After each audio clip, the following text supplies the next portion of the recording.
décembre, un nouveau site a fait son apparition à Lille. Il s'appelle Médiacité. Et comme Mediapart, il défend l'investigation et prône le modèle payant avec un abonnement à 6,90 € par mois.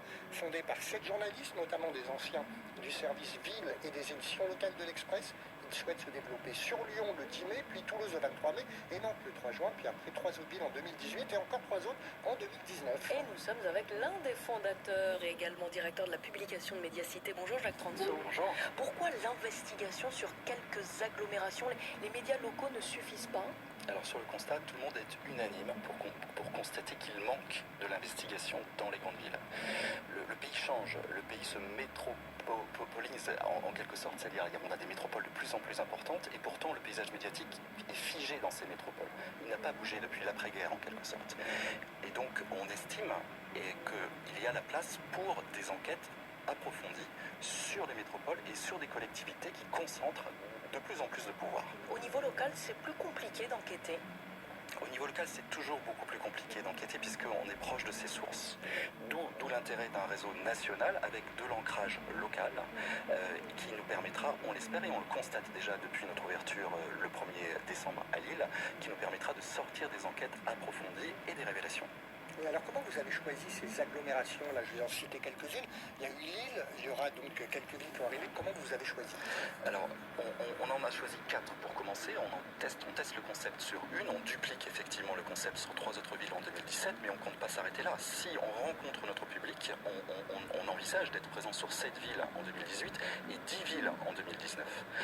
Donc pourquoi a-t-on choisi celle-là? C'est parce qu'il y a du potentiel, il y a du besoin, et je pense qu'un certain nombre de cadres habitants dans ces grandes villes attend une information différente, plus approfondie que celle qu'il peut lire dans le journal quotidien de sa ville. Et vous brassez tous les sujets, tout genre d'enquête? On a une ligne très précise qui est l'investigation sur les pouvoirs locaux. Les pouvoirs, ça ne s'entend pas uniquement au niveau politique, c'est aussi économique, culturel, sportif. On a travaillé par exemple sur le LOSC, qui est l'équipe de foot de Lille. Le LOSC, c'est pas uniquement des résultats sportifs, c'est pas uniquement un entraîneur, des joueurs, c'est aussi une entreprise. Et il y avait de très belles choses à raconter derrière le nouveau propriétaire du LOSC. Et il y a eu des conséquences, vous avez des retours là-dessus? Bien sûr, on a pris très vite position dans le paysage médiatique. Très vite, on s'est imposé, c'est-à-dire on a pris notre petite place. On ne cherche pas à être omnipotent, on cherche simplement à occuper une niche que peut occuper l'investigation locale. Donc oui, il y a une reconnaissance immédiate. Alors d'un point de vue économique, ça veut dire quoi? C'est un modèle payant? Il vous faut combien d'abonnés?